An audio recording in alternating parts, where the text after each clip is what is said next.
আজকে আমরা ইংরেজি 12 মাসের নাম জানবো। তাহলে প্রথমে কি মাস? জানুয়ারি মাস,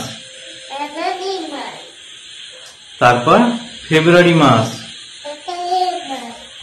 তারপর মার্চ মাস, এপ্রিল মাস, তারপর মে মাস, তারপর জুন মাস, তারপর জুলাই মাস, তারপর আগস্ট মাস,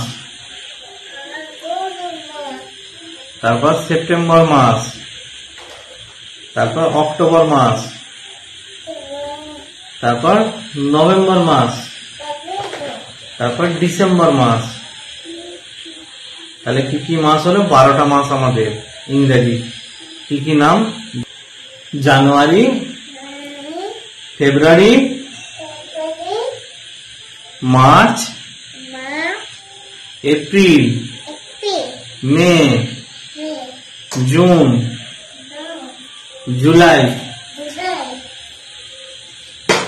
August, September, October, November, December. Okay, tata.